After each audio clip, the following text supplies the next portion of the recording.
બનાસકાંઠાના સરહદી સુઈગામના ડાભી ગામના સરકારી ઉચ્ચતર માધ્યમિક શાળાના બાળકોને અભ્યાસ અંધકારમય છે। ડાભી સરકારી ઉચ્ચતર માધ્યમિક શાળાને ગામ લોકોએ ગઈકાલે તાળાબંધી કરી છે। શિક્ષકોની ઘટથી 9 થી 12 ધોરણ વચ્ચે કાયમી શિક્ષક એક જ છે।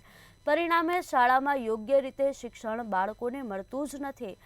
એવા આક્ષેપ સાથે શાળાને ગામ લોકોએ ખંભાતી લોક મારી દીધા છે। 185 વિદ્યાર્થીઓ વચ્ચે માત્ર એક જ શિક્ષક અને 6 શિક્ષકોની ઘટ જોવા મળી છે।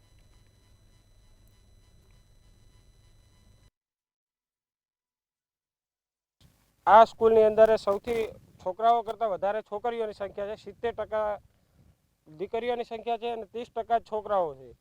તો એના માટે એમની સુરક્ષા માટે ગામથી 1.5-2 કિલોમીટરના અંતરે સ્કૂલ છે, બરાબર। એમની સુરક્ષા માટે સીસીટીવી, પીવાના પાણીની વ્યવસ્થા અને આજે બાકી રહી બાઉન્ડ્રી વોલની વ્યવસ્થા પૂર્ણ કરે। આમાં 10 અને 12ની બોર્ડની પરીક્ષા હોવાથી બાળકો બહુ હેરાન પરેશાન થઈ રહ્યા છે। એમનું જો રિઝલ્ટ નહીં આવે તો રિઝલ્ટ ના આવે એટલે સરકારનો એક અભિગમ છે કે જે સ્કૂલનું રિઝલ્ટ ઓછું આવે એ સ્કૂલ બંધ કરવામાં આવે છે। તો જો સ્કૂલ બંધ થાય તો અહીં આગળના ગરીબ બાળકો પ્રાઇવેટ સ્કૂલના સહારે જાય એવી એમની પાસે સગવડ નથી। અહીંના વાલીઓ પણ એવા છે કે તેઓ 400 રૂપિયા મજૂરી કરે છે અને મજૂરીમાં બાળકોને મજૂરીમાં નહીં લઈ જતા અહીં આગળ ભણવા મૂકે છે।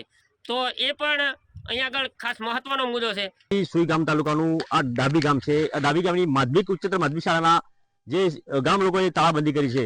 વાત કરીએ કે શાળાના શિક્ષકોની ઘટ છે, જેને લઈને અહીંના જે સ્થાનિક લોકો છે ક્યાંક ને ક્યાંક માંગ લઈને ઉગ્ર બન્યા છે। શું કહેશો જે પ્રકારે બીજો દિવસ છે?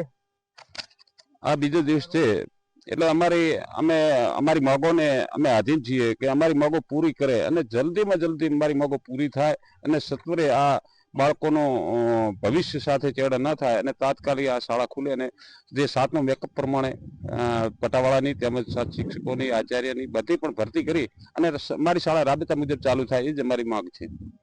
જે પ્રકારે ડાભી ગામના જે ગામ લોકો છે ક્યાંક ને ક્યાંક ધોરણ 10 અને 12માના વિદ્યાર્થીઓની પરીક્ષાઓ નજીક છે। જે પ્રકારે અહીંયા જે સ્થાનિક શિક્ષકોની ઘટ છે, જેને લઈને શિક્ષકોની માંગને લઈને વાલીઓ પણ અહીંયા આવ્યા છે। આજે બીજો દિવસ છે, જે પ્રકારે કઈ માંગને લઈને આજે તાળાબંધી બીજા દિવસે પણ યથાવત રાખે, શું કહેશો સરકારને? હા, સરકારે એટલી જ વિનંતી કરીએ છીએ કે આવનારા સમયમાં બોર્ડની એક્ઝામ નજીક છે, અહીં 10-12ના વિદ્યાર્થીઓ છે અને કાયમિક શિક્ષક એક જ છે અને 2 જ્ઞાન સહાયક છે। તો હવે 2 મહિના આજુબાજુ બોર્ડની એક્ઝામને રહ્યો છે, જેથી કરીને પરિણામ વિદ્યાર્થીઓનું સારું આવે, 10માના વિદ્યાર્થીઓનું આગળ ભવિષ્ય ઉજ્જવળ બને, સારું પરિણામ આવે, કોઈને સાયન્સ, કોમર્સ આવા સારા વિષયોમાં જઈ શકે, જેથી કરીને તાત્કાલિક ધોરણે જે ઘટતા કાયમિક શિક્ષકો છે એમની ભરતી કરે અને પટાવાળાની ને ક્લાર્કની ભરતી કરે, જેથી કરીને શિક્ષકોને એમનું કામ ના કરવું પડે એટલે વિદ્યાર્થીઓને ભણાવી શકે। અને બીજી માંગ છે જે સીસીટીવી કેમેરાની ને પીવાના પાણીની, આ 2 વ્યવસ્થા અને 3 શિક્ષકો, આ 3 વ્યવસ્થાઓ તાત્કાલિક ધોરણે પૂરી કરે। જે પ્રકારે ડાભી ગામના ઉચ્ચતર માધ્યમિકની જે તાળાબંધી કરી છે, જે પ્રકારે ગામના વાલીઓને પણ અહીંયા સતત વિદ્યાર્થીઓની ક્યાંક ને ક્યાંક માંગોને લઈને આજે વાલીઓ યથાવત રીતે આજે તાળાબંધી કરી છે। જે પ્રકારે ક્યાંક ને ક્યાંક સરકાર તંત્ર